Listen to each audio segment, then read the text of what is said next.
This is the second studio hosted by the Architecture and Design Office fame. My name is David Lee, and with me is Marina Borderonay. The two of us are architects, partners at the office, and of course, hosts of the show. And today our guest is Saul Kim. Saul is an architect, a designer, and a professor, and he's based in Korea. Yes. Saul's links will be in the episode notes, so you should click on those and check out his work. I discovered him through Instagram. Seems to be the way we all meet people these days. And he does these like really beautiful anomalies, as he calls them, these kind of like 3D sketch models. But we talk with Saul about his early interest in architecture and where he's from, and him moving to Singapore and the different schools he went to, what it was like going to 3 different architecture schools, his philosophy of architecture, his approach to these sketch model anomalies, how they translate to buildings. And I think you'll find he's just a really thoughtful person, and he does really, really elegant work, and it was a joy to speak with him. Yeah, it was a really nice conversation. It was. Yeah. Nice, relaxed Friday. Yeah, make sure you check his Instagram feed. It's pretty nice stuff out there. I know. It's like very meditative. Yeah, you know? Yeah. It's like just pure, beautiful shapes. Yeah, sponsors. Stop juggling multiple pieces of software and struggling with design-unfriendly spreadsheets. Programma, built by designers for designers, provides an integrated suite of tools for every phase of your project, from mood boards to advanced specification tools, procurement tracking to project management. Seamlessly integrated, easily shareable, and always current, Programma reduces redundancy and minimizes costly errors. Join InterDesign movers and shakers by starting for free at programma.design/second studio. Experience the difference with Programma, software built for InterDesign workflows. The second studio is brought to you by Chaos. They make award-winning design and visualization tools, and they're really pushing the boundaries with AI. As we all know, AI is shaking up the architecture and design world, and Chaos is taking a responsible approach.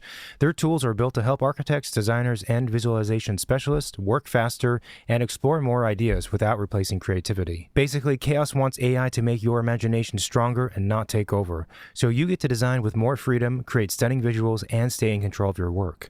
If you want to see what that looks like, tap the Chaos link in our show notes. Architects, design leaders, founders redefining the industry. If you want to shape not only buildings but the businesses behind them, this is your moment. Future London Academy's Executive MBA takes you inside the boardrooms of Pentagram, Uber, Zaha Hadid Architects, and Google, where you will master finance, strategy, and operations from the people who already excel at them. Study alongside peers, transforming the industry worldwide, and do it all in just 9 intensive weeks over 1 year between London and California. Award-winning, transformative, crafted for design and architecture leaders with 15 plus years of experience. If you're ready to grow your impact, apply now by tapping the Future London Academy link in our show notes. This is the second studio with myself, Marina, and our guest, Saul. Here we go. I'm from Korea. I was born here, but I have a kind of a complex history because when I was 9, I moved to Singapore. And I basically grew up there. I did my primary school, middle school, high school, and my first architecture school was in Singapore. And then I went to America. I went to LA to do my bachelor's degree and then my master's degree at Boston. So it's kind of a mixture of like cities, cultures, like that are just, inconsistent. So I like to kind of describe myself as this just weird mixtures of funny backgrounds, but yeah, I think that really did influence the way I kind of just think about life in general, and also obviously architecture. Each schools had very different environment, different kind of goals, I would say, and I think they kind of added up, and it did contribute to the projects that I'm doing right now. And if you were to say that my projects are unique, I think that's where it came from. What was it like being a 9-year-old and then being, kind of transplanted into Singapore? I've actually not been to Singapore, so. Well, at the time I was pretty young, and my parents wanted me to do well in language. My mom was a teacher, and she thought that Korean education system's not that great. And she thought that by sending me to Singapore, she could make me a bilingual or trilingual, and that was the main goal. And it's weird because most Koreans, when they send their kids overseas, like the parents would actually go with them. But then I was kind of there alone. Apparently, I was okay with it because yeah, I think I'm like a cat, so I like to be alone. And yeah, I did fine alone there. And the experience itself, because I grew up in different homestays, that's what they call it, where like there's a guardian and a bunch of Korean kids would kind of live together. And I don't know, I think I also learned to live this kind of social life in the early age, because I had to live with complete strangers. Yeah. And yeah, I had roommates ever since. And since young age I had roommates, and all the way till university. Wait, so when you're 9 years old and in Singapore, do you stay with the same family for, I guess, until you go off to college, or do you change families every, I don't know, couple of years? Normally we run into problems because some people are greedy and some people like to scam us because the kid wouldn't know where the money's flowing. Yeah. So yeah, so I think I moved every 2 years. So Wow. yeah, I lived in like 5 or 6 homes, I think, in the entire journey. And so in each of the homes, I know this is totally not related to No, but it's architecture, but this is very interesting. Yeah. So in each of the homes, it was always you, but also a handful of other kids? Yes, most of them were Korean, and there was only one time where I lived with like a Singaporean local family. That's so... I mean, I think that's one way to be very resilient. I feel like we could drop you anywhere now, right? You will do fine. Well, that's a good way of saying it, but also,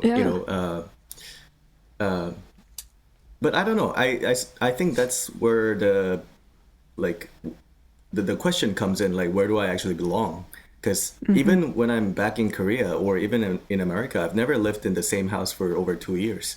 And it's kind of, there's like an identity crisis where like, am I Korean? Am I Singaporean? Am I American? It's like a mixtures of things. Is there a place where you feel like it suits you better, even though that might not be the place you're from? Well, I did like LA a lot. Like, I thought that I could live there forever. But COVID came in, and I couldn't continue to stay in America. And I also, because I still had my Korean citizenship, and I had to serve the military. So after all of my studies, I came back to Korea to do my military. And then, I started having clients here, not here, but like started having clients. So I thought that I didn't really need to move outside of Korea anymore, because I could just work online. Interesting. So, okay, going back to the story, did you go straight from high school to studying architecture in college? And if so, or regardless of the answer, yes or no, like how did architecture come into your perspective? Singapore's education system is kind of weird because they do 4 to 5 years of middle school, and you can choose to, do your first major in high school. And I chose to do architecture right away because I didn't really like studying, and I just thought that I wanted to do something creative. I just knew that I liked art, I liked technology, and I was looking for a major that was just a combination of the two of them. And at first I was just interested in, aviation, aerospace engineering, or even, vehicle car design. But at the same time, I thought, how many designers out there, like how many designers can there be out there, in those the few brands that we know of, the few car brands that we know of. So I thought that it's very difficult to kind of become an artist in that route. So I went into architecture not knowing what it is, and I just knew that it was just about art plus technology. And I don't know, I'm just very thankful that I got to enjoy it, because it wasn't what I expected. But at the same time, it's just something that I was just drawn to at the time. So this is one of my favorite questions, which is, what about architecture school was unexpected? Well, first of all, you don't really need to draw well. That's what I realized. Yeah, because the way they would sell architecture major is showing all these like draftsmen with like really large drafting tables, Yeah. making the drawings and stuff. But I think we never did any hand drawings after the first semester, and and yeah, it's something that a lot of students kind of misunderstand about architecture major, and how heavily reliant the entire industry is based on computer. So I've seen some students who are really amazing artists, but at the same time, they can't survive the fact that they need to be good at computer. So yeah, Yeah. I think, yeah. So it's unexpected that to be a good architect, you need to be basically good in everything. Because, some students, they have amazing projects, but then they can't really, they don't have the confidence to really talk about their projects. And I thought that it's kind of unfair, but at the same time, yeah, I think it's a weird major where you need to be 70% good in everything, basically. Yeah. Yeah. I think that's a really good description for sure. I think also that's why school is tough. Sometimes in the past, I've said that actually practicing as a professional in kind of the later years, let's say you have at least 5 years of experience, it gets a lot easier, not just because you know more, right? But it's because you start to find your path or your niche. Like generally speaking, all architects kind of fall into a category of they are really good at or they prefer certain things of the profession, like doing technical work versus client presentations versus the business of it versus design versus like whatever. But like school is tough because like you said, you're expected to be just good at everything. And it's just, it's difficult. It's difficult for anyone to do that. I agree. And I think the biggest thing that schools miss out is like what happens when you actually graduate. How do you actually find clients, and how do you market yourself, and to run a business basically. So basically you need to be a good businessman as well, but then Yeah. nobody's teaching that in school, and a lot of Yeah. students are forced into the industry, and they don't have the capability to become a kind of the head of an office. Yeah. Yep. Totally. So the first school we went to was a 4-year program, 5-year, That was a 3-year program. It was a 3-year. Yes, because it's kind of like a half high school, half university kind of program. Gotcha. I see. Oh, so that was the program that was done after the elongated middle school Yes. period. Exactly. I yes. see. Okay, That's gotcha. interesting. Yeah, that's interesting. And so then afterwards, you go to SciArc as the next stop. Is that right? Or was it okay? Did you?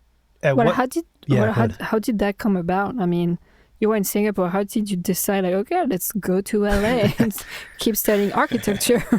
Or you like, know? why not go just work for an office? I guess and just. Yeah, because you say you didn't want to Right. study, and but at the end, you did go to school for quite some time. Well, what I meant about not wanting to study, it was The books. about I didn't want to. I didn't want to study Yeah. like subjects from middle school. Yeah. Like I didn't want to learn about biology. I just wanted to do something creative, and Yeah. that's why I kind of escaped the school system early on to kind of just focus on what I like to do. And yes, the first school I went to is called Singapore Polytechnic. So I did my diploma in architecture. So it's a 3-year program, and then usually the students who graduate from that school, they would either go out to the field to practice, or they can choose to go to National University of Singapore, which is a 4-year program, but you get to skip 1 year. So you kind of like earn back your year of doing it early. And but I went to SciArc because, first of all, like my professor in Singapore kind of said something interesting. He said you can choose to I mean, before you choose a school, you can first choose the city. And I don't know why I was drawn to LA. At the time, I think I had no idea I didn't even know, like, LA was in California. Like, I had zero knowledge about, I really had zero knowledge about America, but I knew that I wanted to study in America. I really don't know why that just came in. And among many schools that I looked at, SciArc was doing something, like no other schools are doing. So I thought it was extremely unique. Like, basically, if I'm doing another school, why not do something that's completely different from what I've learned? Because the first school that I went to was pretty conservative. They talked about form follows function. They're only doing technical stuff, environmentally friendly stuff, and then SciArc is completely different. They're saying form follows form, which is crazy. And I thought that the contrast would be good to have in my portfolio. So did you have a cultural shock when you landed in LA, coming from Singapore, which I've never been, but I would imagine is much cleaner. Much more civilized, much more, just makes more sense. Like LA is kind of like a wild beast. Are you guys from LA? No. No, not from here. We live in LA, but we're not we from know LA. the city I intimately. see. So we won't get offended. Yeah. No, I wasn't gonna offend you. But I realized that LA is in California when I landed, so I had zero knowledge. So it was a shock. Oh, California. It was a shock. Yeah, it was a shock. And I didn't know Hollywood is in LA. Like, literally zero knowledge about America.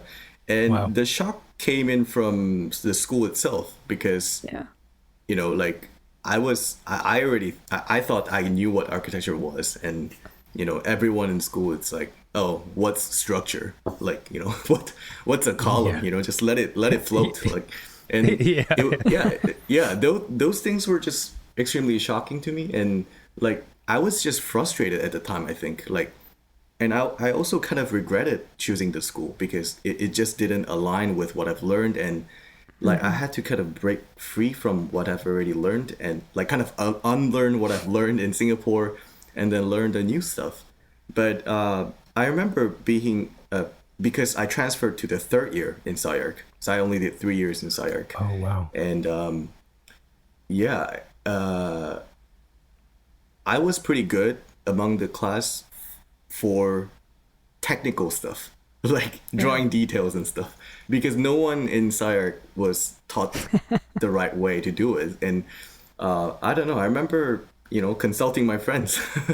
Like, I was just, giving advice on how to draw the right, details and so on, because I came from that kind of background. So, we had different kind of strength, I think. But I slowly, like, kind of start to adjust to their environment. Because, as you know, SciArc is extremely formal, form-driven school. So, any idea you would be able to kind of execute with just boxes. You can't do that. Like, professors would not allow you to do that. And that was kind of difficult to break free. But I started to adjust, and I kind of found my own interest within the forms. And I learned a lot of, like, ways of thinking. And because it's a school known for philosophy, they were doing a lot of triple O style architecture at the time.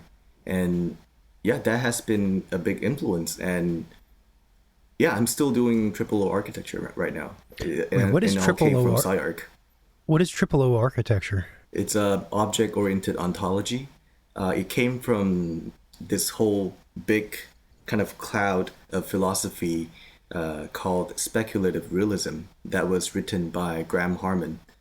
He's a philosopher. At the time, he was in, I think, University of Cairo. But then SciArc kind of brought him to the school so that he can teach philosophy to the students and kind of really let the students focus on this philosophy within architecture. So basically, there's two sides of this. There are like two ways of seeing things.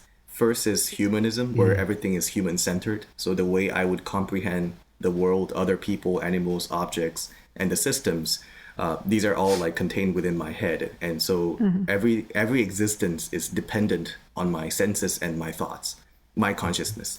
But then speculative realism would argue that everything is independent.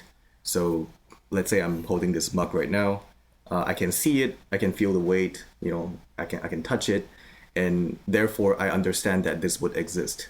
But then in speculative realism, they would argue that this would exist without my existence. So it's not dependent, on my senses or my personal biases. Yeah, so it's basically architecture without human. We always have evolved to design for people, but then SciArc, at the time, they were saying, why not design for objects? Why not design for, something that we don't know of? So yeah, that was a kind of a main philosophy that was driving the school. Interesting. So you drop in a third year. At what point did you kind of find your groove at SciArc? I think it took me 2 years, and Wow. only in my final year I got to really become one of them. I think You were given a black turtleneck, and this is you've made it to the club. Made it to the club. Looking back, I know you have another degree, but looking back, would you, because I know you kind of guest lectured or taught a little bit, well, would you say that for yourself or in general, starting off with the technical training is better or worse than starting off with the more creative, I'm just going to say creative for lack of a better word, the more creative education and training?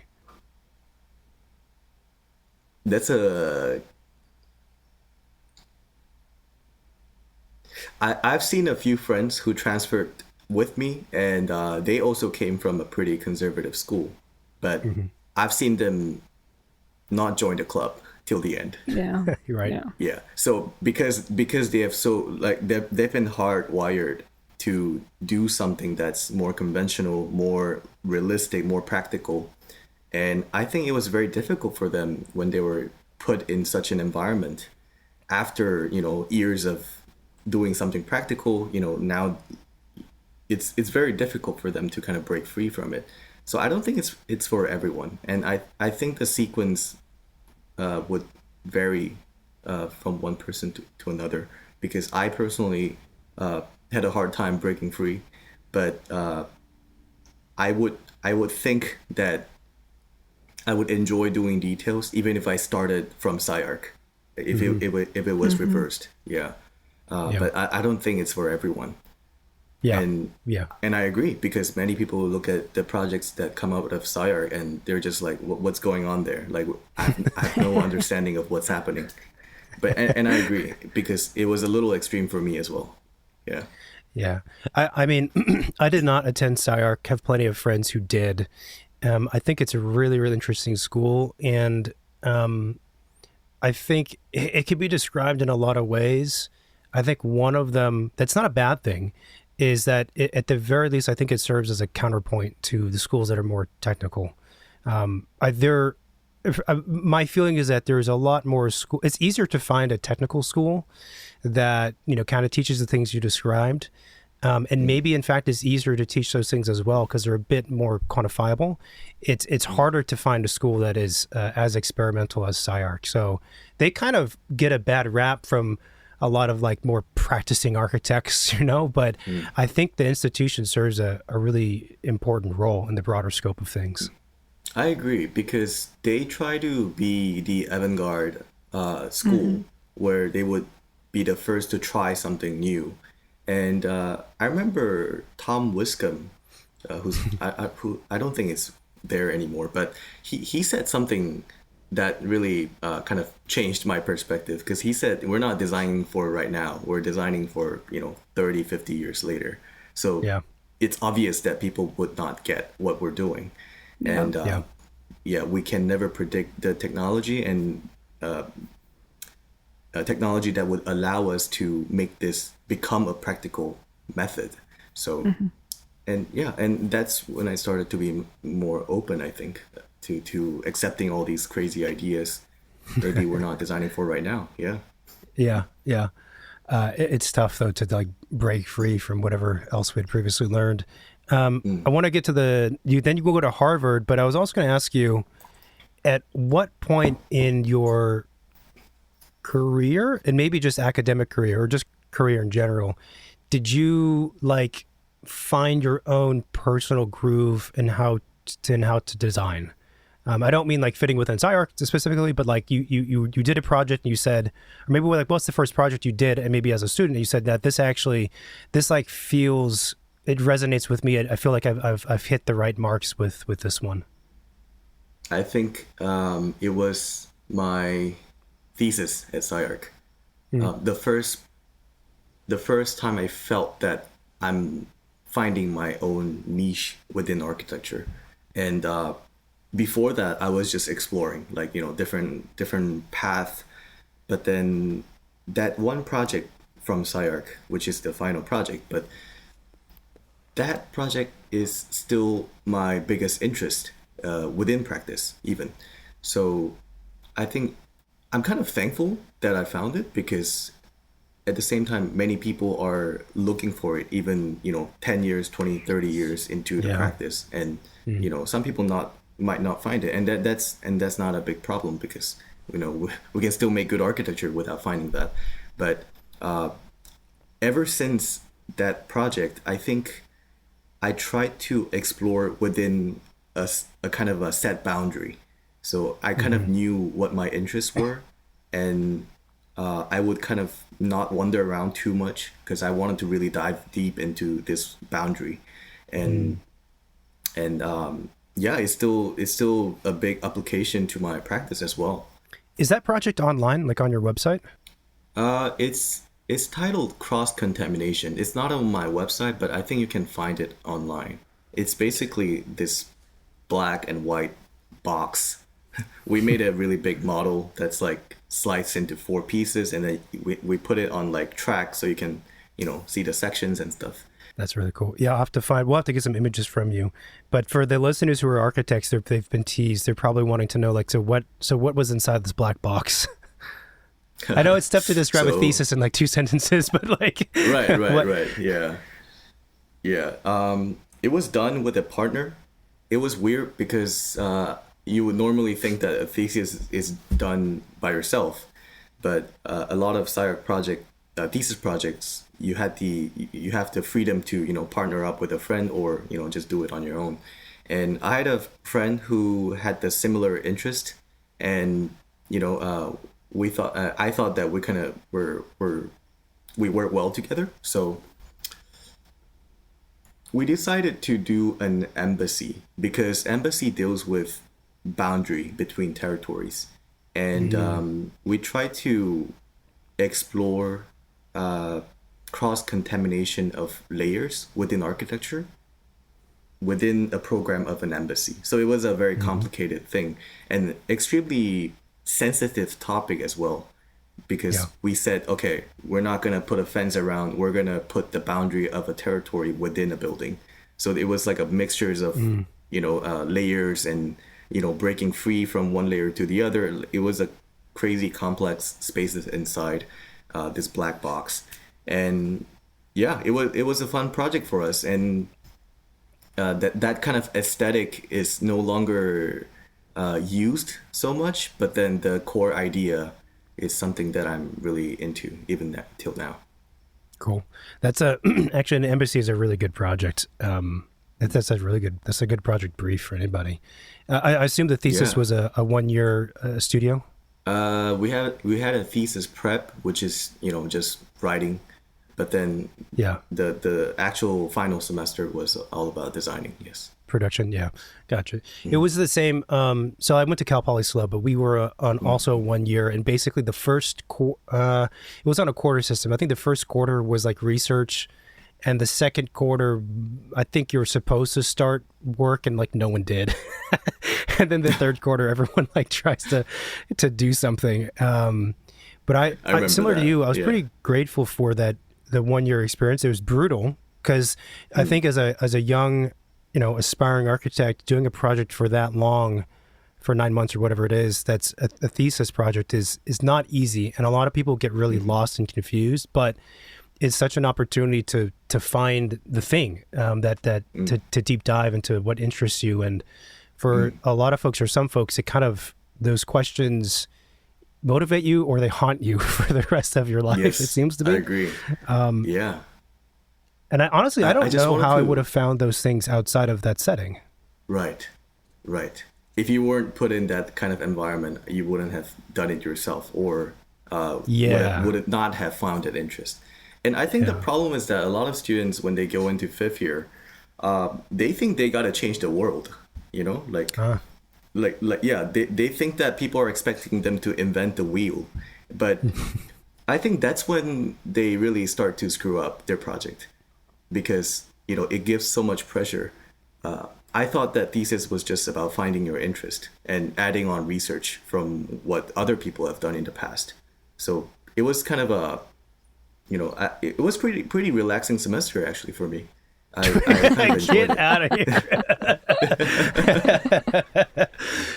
That's a wonderful take, and I agree with it entirely. That pressure to what would you say, invent the wheel? It's a silly thing to strive for as a 20-year-old or whatever it is. And now let's give a shout out to our sponsors who support our show. Available with Revit version 2023.1 onward, Autodesk Insight is a next generation carbon analysis tool that can help you make the leap to low carbon design. With only a few clicks, Insight lets you analyze, understand, and track the embodied and operational carbon impact of your design choices. You can then visualize opportunities for energy efficiency and carbon mitigation with its flexible dashboards, helping you make more sustainable and informed decisions. Check out the Insight link in our show notes to find out more. This episode of The Second Studio is brought to you by BQE Core, the all-in-one firm management software built for architects. Designed by architects for architects, Core helps you track time effortlessly, manage projects seamlessly, and get paid faster, so you can focus on design and not spreadsheets. With powerful automation and real-time insights, it's everything you need to run a smarter, more profitable firm. See how BQE Core can transform your practice by clicking the link in our show notes.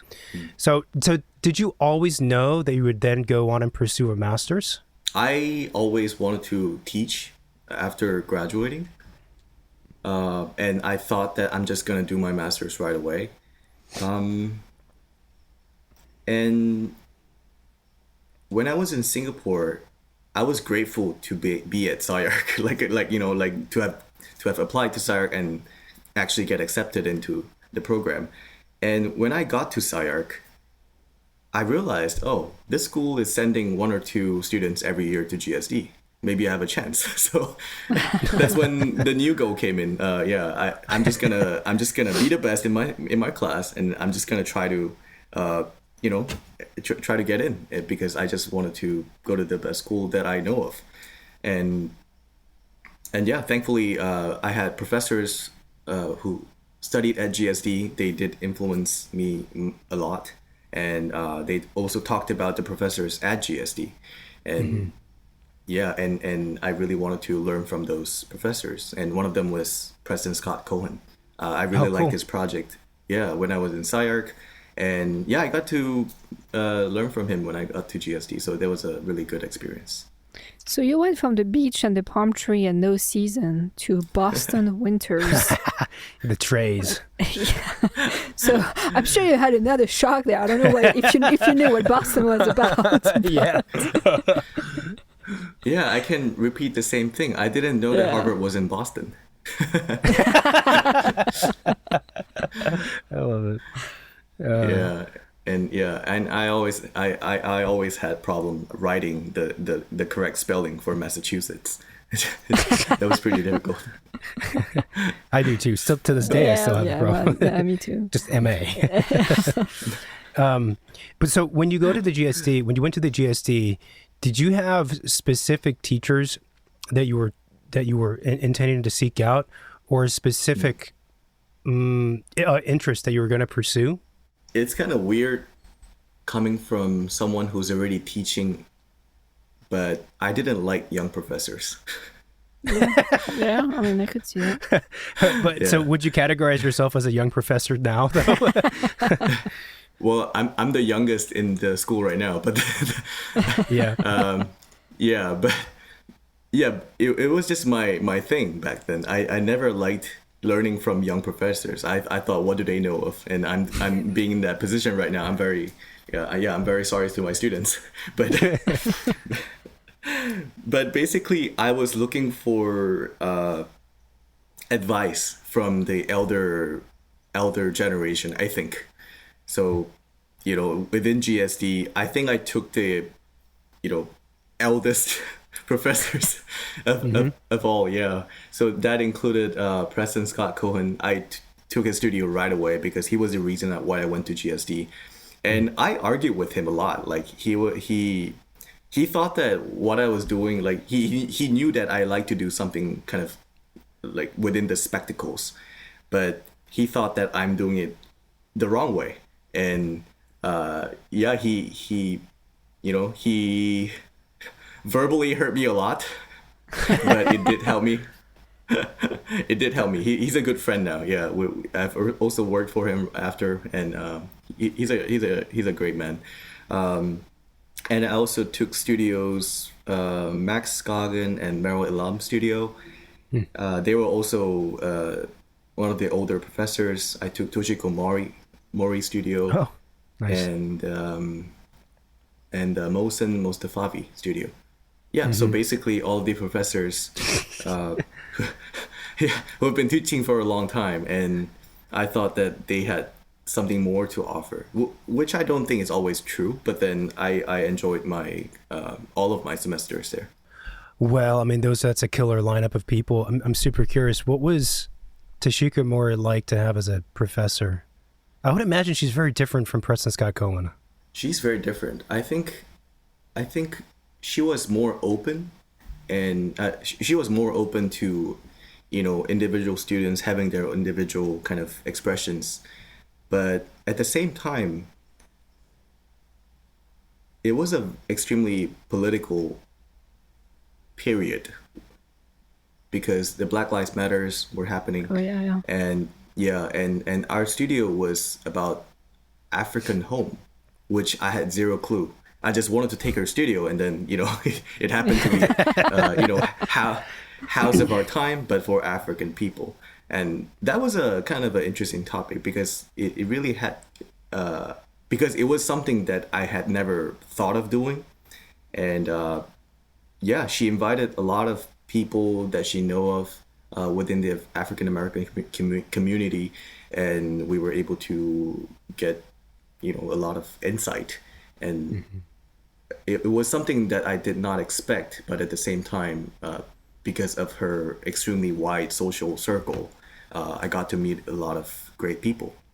That's cool. That's also, if we think about it, you went to 3 different schools, which is a pretty high number for architecture, but still, like the difference in the projects from let's say technical projects to the black box and whatever else happened at SciArc to then I forgot what you said, a housing center, something in Africa. Like these are like this is also why like architecture is such a kind of a mind boggle sometimes. Like the directions you can go, especially in the academic setting, is just so broad. There's like completely different topics, really. I agree, and I think by going to 3 different schools that have different goals within the school, I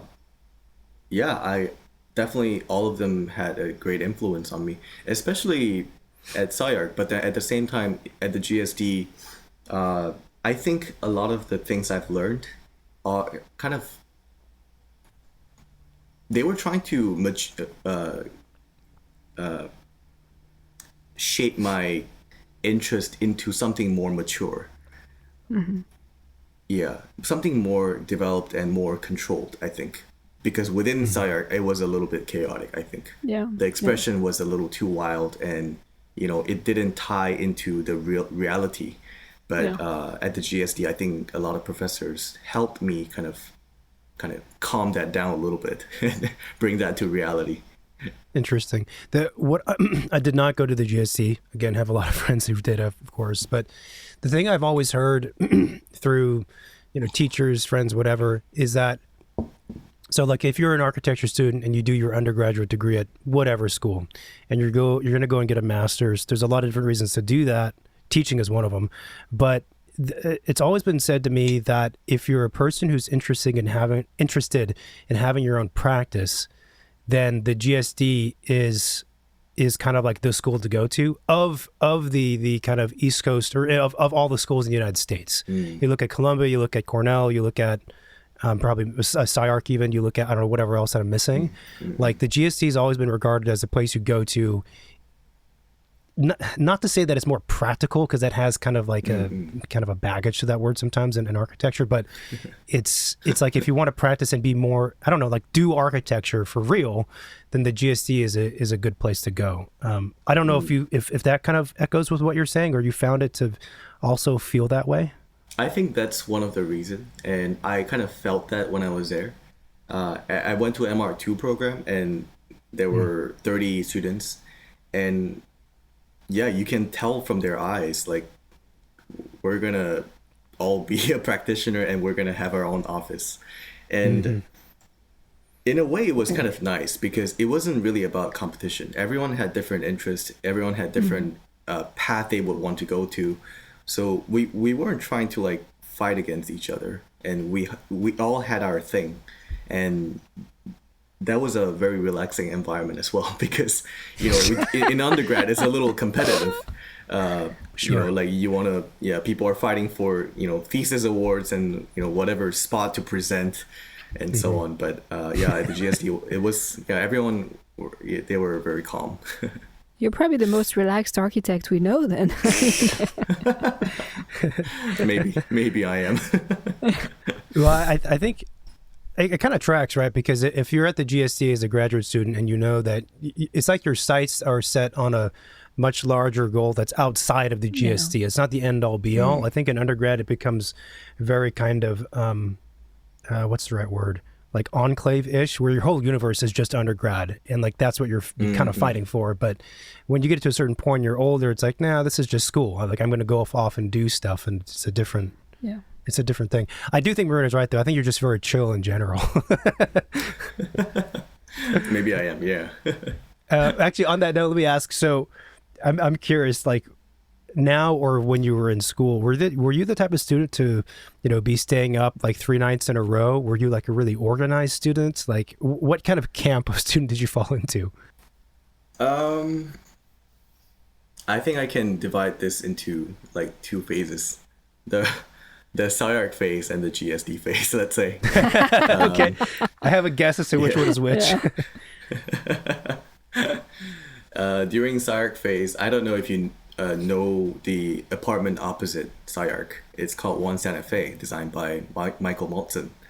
And a lot of SciArc students live there, and a lot of them who choose to live there don't really have a life. And I was one of them.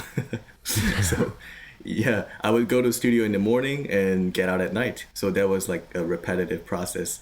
The first year at SciArc for me, which was 3rd year, it was pure hell because, I would be staying up all night, like, 3 nights in a row and all that. Extremely unhealthy. But when I got to 4th year, I started to be more consistent. So no more all-nighters. Just I'm gonna stay from morning till night every single day, no weekends and nothing. And I've never had to pull all-nighters all the way till I graduate. So I was a student who was just living in studio, but would not live in studio at night. I would go home to sleep. That's smart. So I kind of liked the consistency. I didn't like to ruin my body too much, so that kind of kept throughout my second phase, which is GSD.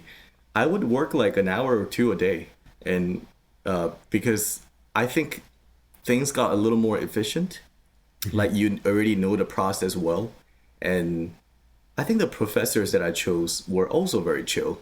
And they weren't they weren't demanding at all. So I think the production level would go down quite drastically compared to SciArc. So I only spent like an hour or two a day on my studio, and yeah, during my free time, I started creating my anomalies, and that's where I started to grow. Yeah. Gotcha. Okay. And actually, that ties in. One of my next questions was, when the anomalies and these I don't know how you would describe them, like kind of study sketch models in the computer space. How did that come around, and how did you decide to like keep doing them? I think there were two triggers, both from professors at GSD. First is Scott Cohen. He told me in the face that I don't like to design. And that kind of hurt me. Wait, that because you don't like to design, or that he doesn't like to design? That I don't like to design. He said you don't seem to enjoy the process of design.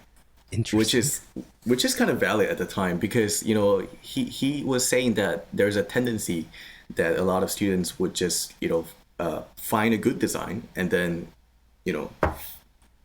kind of just fixate on it and develop it without having to explore other options.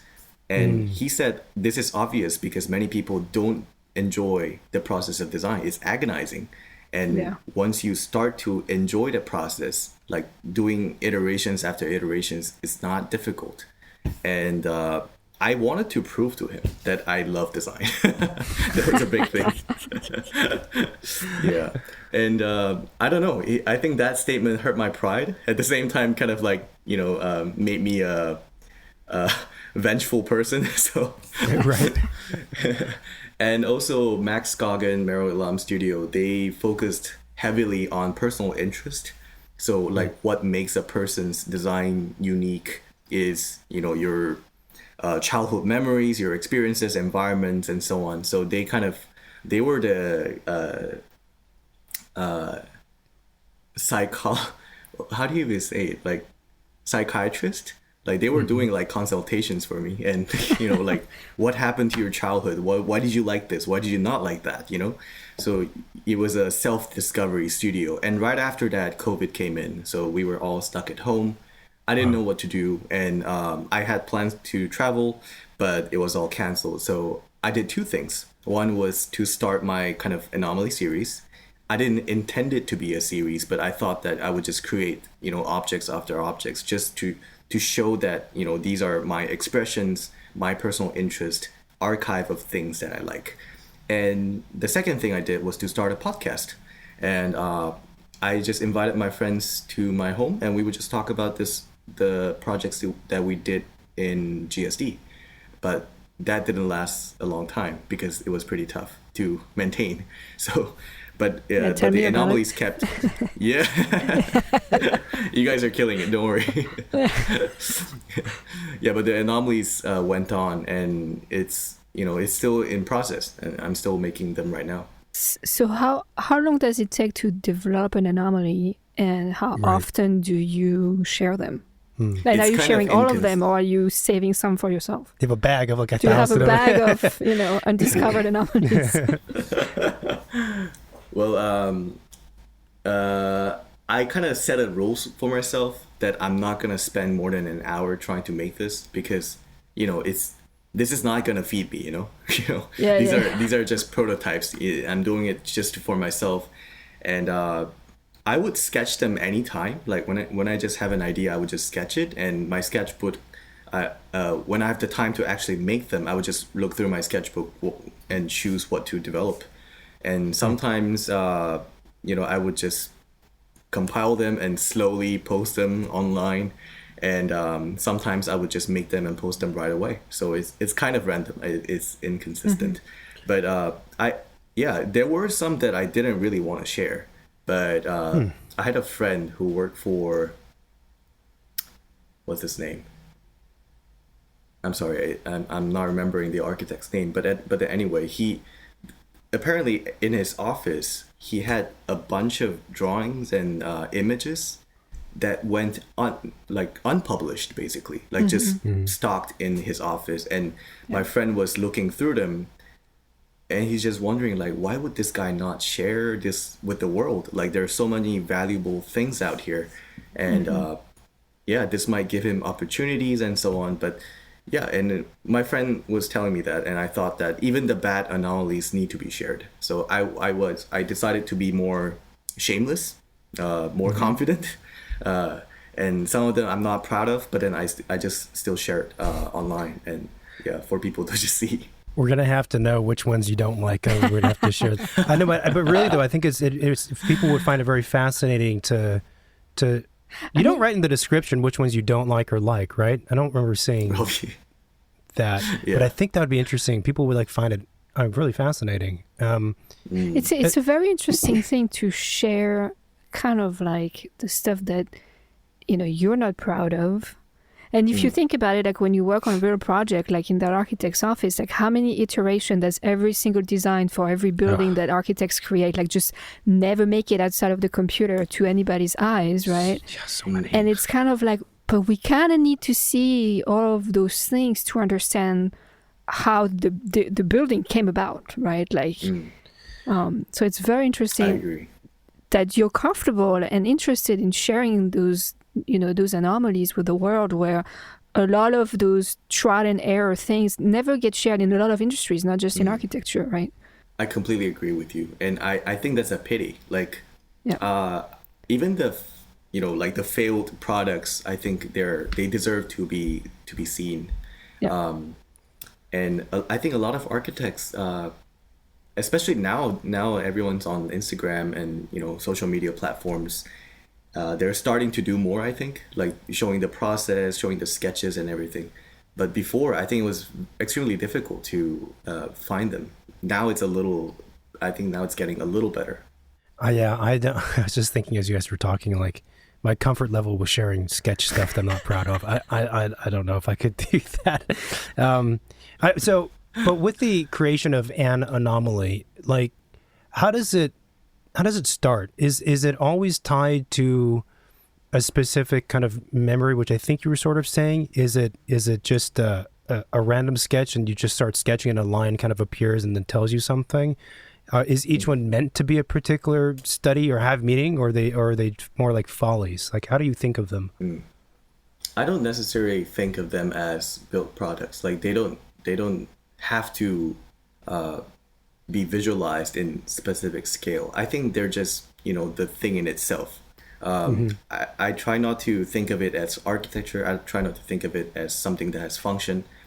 It's just like a moment of something, and the meaning of having it expressed in such an abstract way, just pure black and white, no material, like no context, nothing.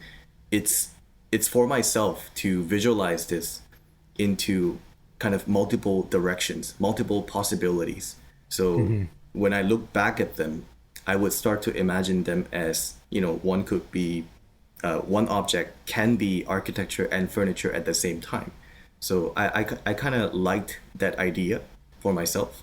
And the fact that it's also extremely straightforward, like the idea is expressed clearly, and that's when the design stops. So I try not to develop it further, because that way I'm narrowing the possibilities, I think. So I try to keep it as abstract and incomplete at the same time. Do you teach, right? Or you teach shortly? Yes. Do you ever have your students try and create their own anomalies as like the exercise of purity, but also incompleteness, like you described?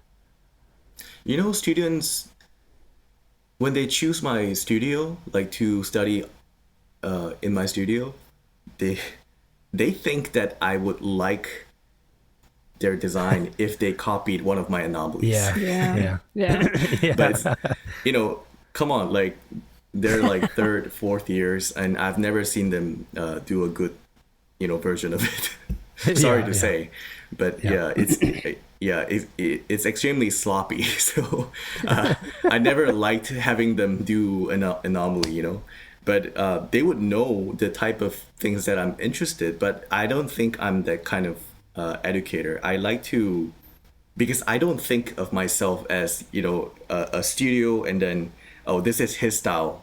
I don't like Yeah. to Right. do that. And I'm more like, you have your own interest. I'm just going to help you find the right way. That's it. Yeah. Yeah. So I a love lot of that. students get disappointed. I love that. They think that they get to do anomalies, but no, we're not going to do that. I've seen that several times in classes and stuff where students are like showing the teacher something that's clearly in the manner of them. They're like, "You like it?" And the teacher's like, "No, I don't like it." And then the I don't students think it really ever lost. works. Yeah. It doesn't work. I mean, I'm on board with like underclassmen or younger aspiring architects in undergraduate school, like role playing, doing something in the manner of to just like as an exercise. But when it becomes this thing you're doing for the teacher because they've done it, or you see it on They're Instagram, missing or the point of school. it gets weird. It gets weird. But the anomalies you create are just. If anyone who hasn't seen them yet, you should, check them out. We'll have a link in the show notes.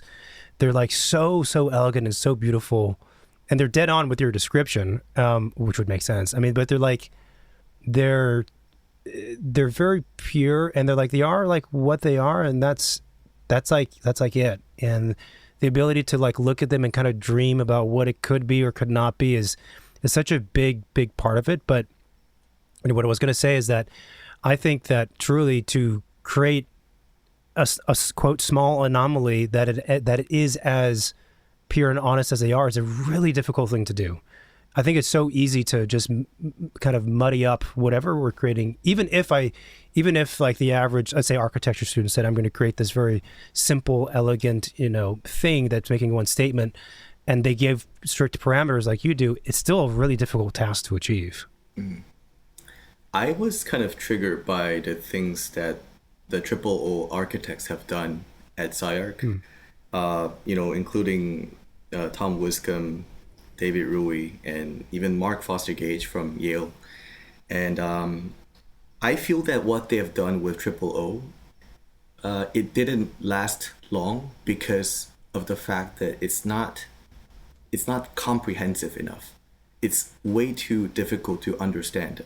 And that doesn't really communicate with the audience, even within architecture. So I thought that the Triple O idea can be borrowed, but not in the way they used it. They used completely foreign objects as buildings. But I personally tried to use it with something familiar to us, like staircase. Something that we know of. When we look at it, we start to understand what they were made for originally. And by kind of making that first setup, that manipulation that I add would be the contrast to it. So I like to use something familiar to trigger the audience, and then at the same time kind of make it more straightforward and relatable to the people even outside of architecture. Yeah, that's so well said. I also think that series and your work in general, which I want to talk about, like the full scale architecture, but the anomaly work is so how do I phrase it? It's like evidence that an architect or somebody can create something that is very rich and super interesting and dynamic, but also very, very, very simple.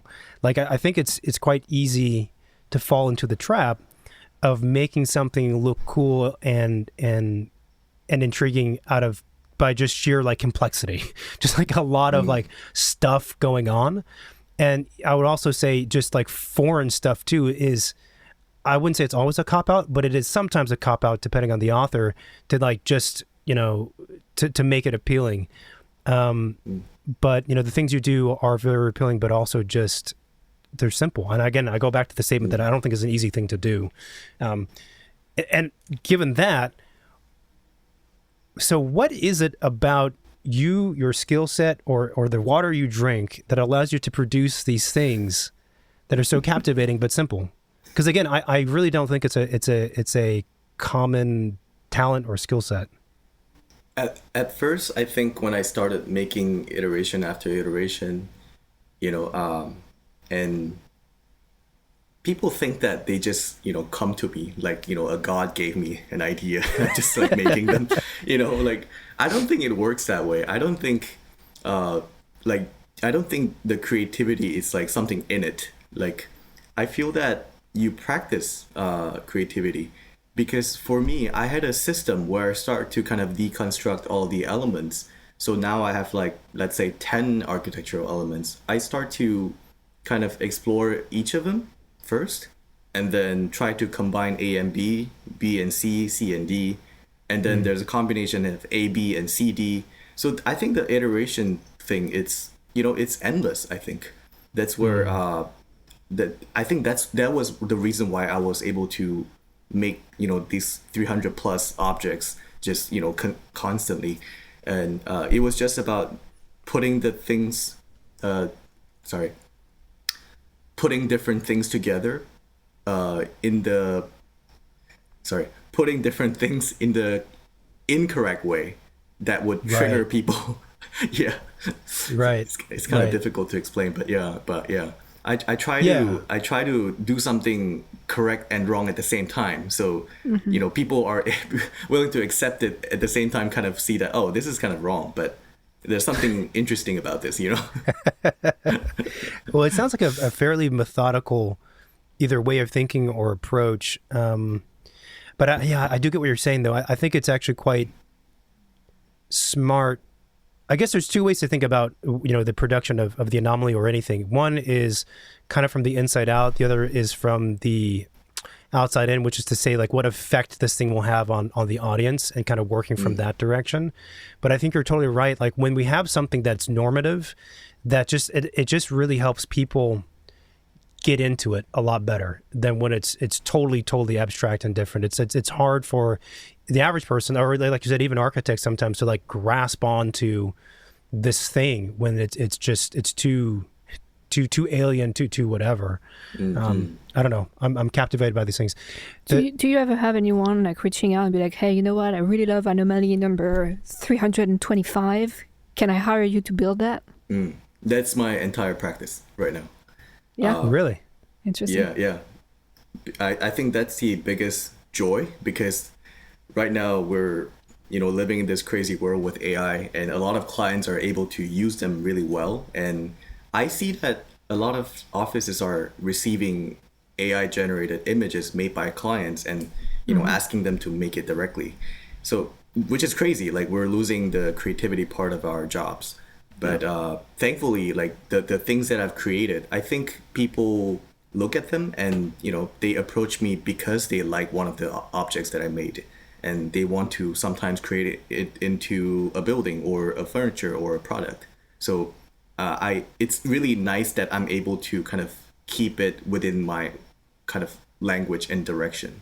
So I would be able to, but not build it directly. But at the same time, we have the responsibility to make this the correct way. So sometimes I will tell them, you can't do that directly.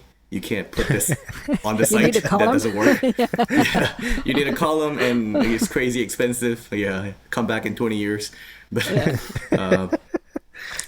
but I think it's a kind of a weird workflow where I've already made the product and they kind of choose from it. I didn't expect this to be a practice method, but it turned out to be that way. Like you said, like a client coming in with anomaly number 127, and I like to build this. It's been like that. It's that's pretty cool. That's so different. It's like I'm trying to wrap my brain around that. I mean, obviously, this, like the normal process is the client finds an architect, and maybe they've seen some of their work, maybe they like their personality, which is a big part of it, and they give you the program, and then the search for the essence of the thing, the formal essence of the building, it's a search. Like it's throughout this whole process, that we do, and if you talk to any practicing architect, they're going to say. And sometimes we find it sooner, sometimes we find it later. And hopefully, maybe, fingers crossed, the client will actually get it. And they'll be on board with it, and they'll become like a champion of the idea with us. But that's definitely not always the case. With what you're describing, it's like the complete opposite almost. Yeah.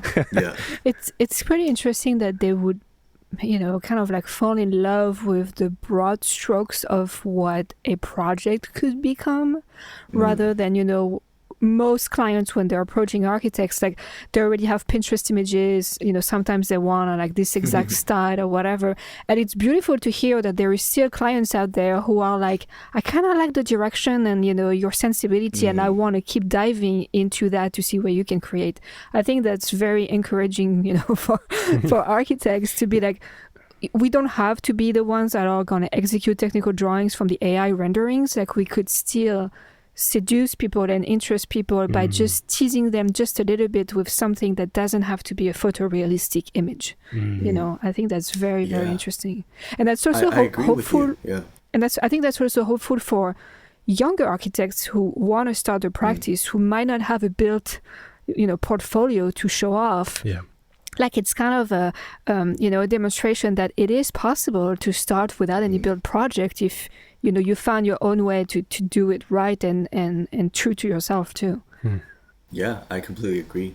And the fact that a client who is not, trained in architecture or design can look at these objects and imagine them to be something in their own land, I think they usually have the sensibility to understand the possibility of that object. And most of the time they're pretty like they're correct, actually. Like they chose the right anomaly to build, I think, because they understand like certain conditions within the objects can benefit spatially within the site. And I think that's when the two things like kind of meet together. So it's not like a clueless client. I want a spaceship in my site. They really understand the object's kind of capability to become the architecture itself. It's interesting. Another kind of parallel to this is, a lot of younger architects, they do conceptual projects and they have renderings of that stuff on their websites, and clients find those buildings and they like their work and they get hired. But in what I've described, of course, what we all imagine to be the renderings, they're renderings of buildings, like buildings situated with cladding, with reveals, with control joints, with people, like they're buildings. And I'm gonna have to think about this more, like the idea that obviously you have a website with buildings, I know that, but the idea that a deck of images is more open-ended, I think it's really, really fascinating. I think the burning question that I have, and I'm sure a lot of people do have, is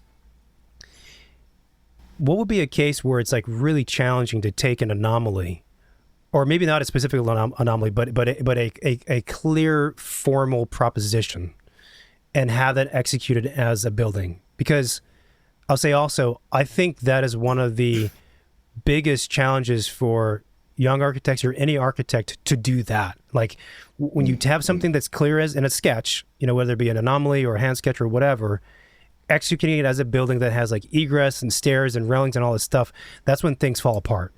And especially in the States where the building code is the enemy. 42 inches high guardrail. All right. That's awesome. Falling water is not happening.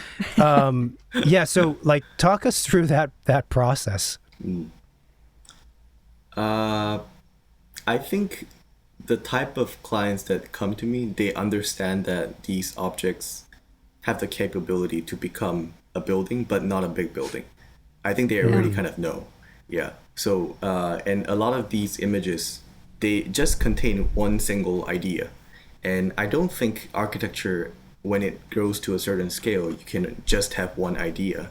I think it comes down to the ideas exist in multiple scales, multiple moments. And I think that's when the chaos comes in. Like if I were to try to imagine one of the anomalies developed into, let's say, a shopping mall with, like a huge floor area. Right. And I don't think the core idea would be contained as well as it would in a small house. So I'm personally interested in something smaller, I think.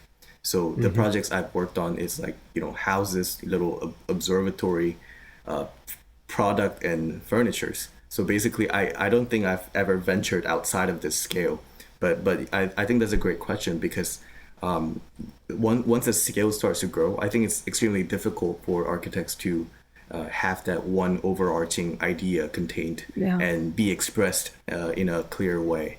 So, yeah, I think it's extremely challenging. Yeah, and I'm sure we've all seen that, right? There are architects who have, how do I say it? Maybe they're known for their form, and then they get commissioned to do a big something, and it's like this doesn't feel right. Yeah. Something's kind of amiss. I think it's just challenging. Right. I did not realize that we're like 10 minutes until the end of this. Apparently, it flew by. One of the I have a bajillion other questions, but one of the other questions that we always like to ask is actually, my question is, who's your favorite architect? I don't have one. That I'm quite confident. Yeah, I don't have any favorite architect. I think I never had one since graduating SciArc.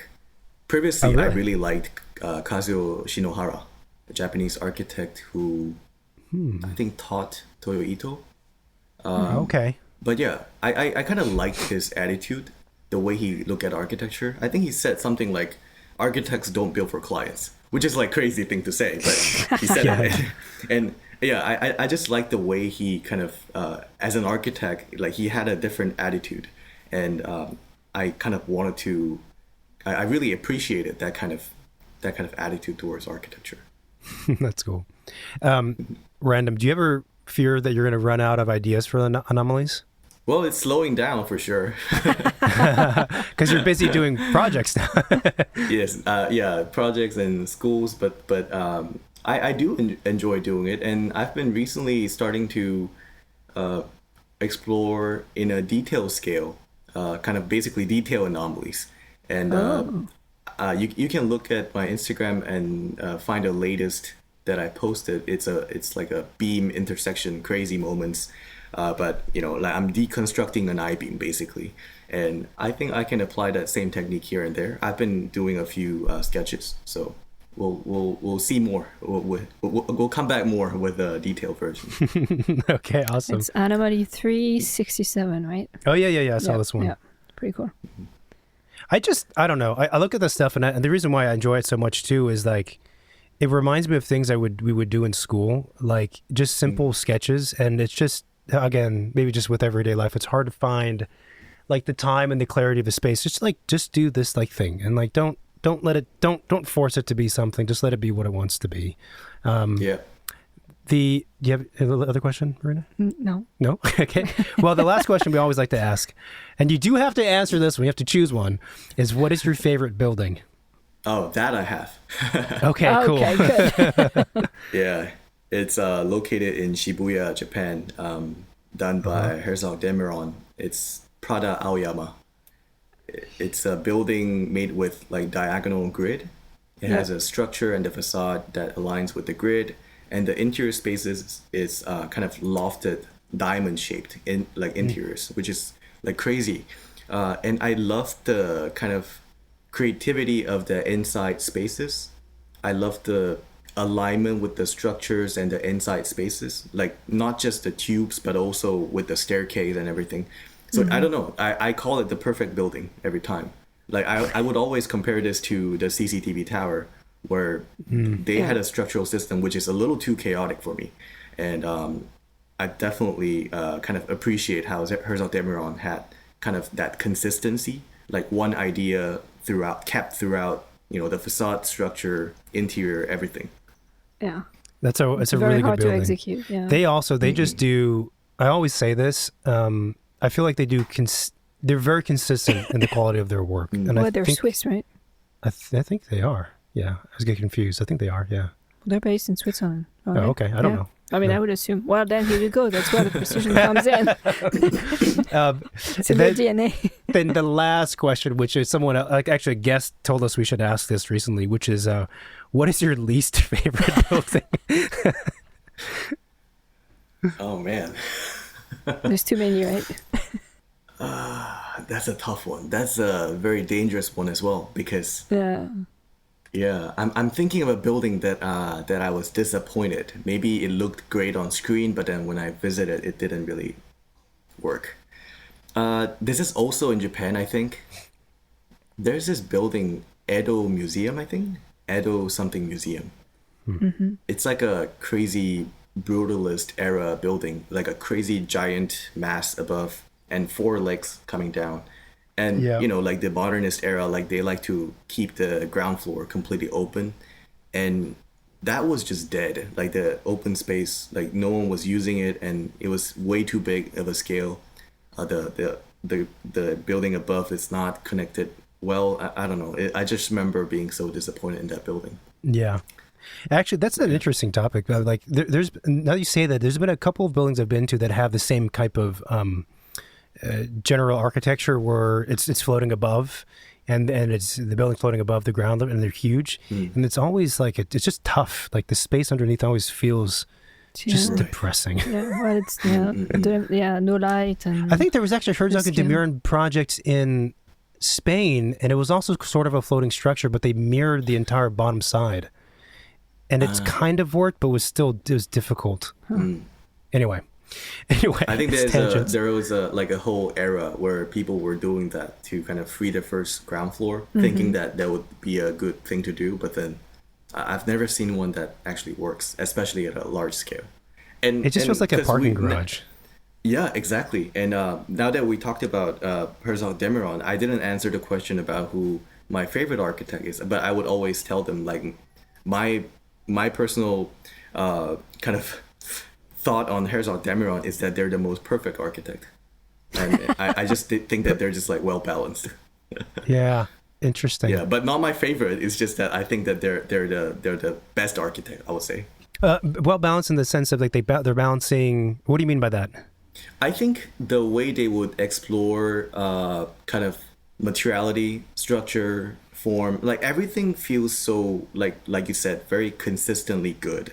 They're constantly looking for something new, experimenting with different materials and so on. But I think it's very difficult for especially the older generation Pritzker Prize winning architects to kind of maintain that level of work as the firms start to grow bigger and bigger. So I think they have a really good system set up, I feel. Yeah, I would agree with that. I mean, it's sad to say, but like, you know, some of the greats, when they get older, their offices get bigger, their work starts to kind of lose direction, but they do manage, it seems to be, to find like something in each of their projects that's a worthwhile investigation, rather than being a kind of a copy of past ones. Anyway, Saul, this was a really wonderful conversation. It went by super quickly. Somehow, if we're ever in the same country, in one of the states in the United States that you don't know that you're in, we can meet up somehow. But really appreciate your time on I think you're like on a Saturday in your time, if I'm not mistaken. Yep, it's Saturday morning. Wow, there we go, commitment. Yeah, committed. Thank you so much. Thank you. Thank you for having me. Thank you so much. Thank you, everybody, for listening to this week's episode. If you want to support this show, then the best way to do that is to leave a review of us in the Apple Podcast app. You can also find us on YouTube, Spotify, and we also have an Instagram, which is Second Studio Pod. Give us a follow on there. Join the community and conversation. We post guest work images, quotes, reels, announcements, da-da-da-da-da. We have a podcast. We have a website, which is also Second Studio Pod. Someone in the background is making noise. If you can hear that, it's a dog. It's a wounded dog. It's your son, David. What else is there to say? Hotline. 213-222-6950. If you have any guests you want on the show, any topics, any questions, hit us. Hit us up. Yeah, hit us up. Okay. Talk to you later. Bye. Bye-bye.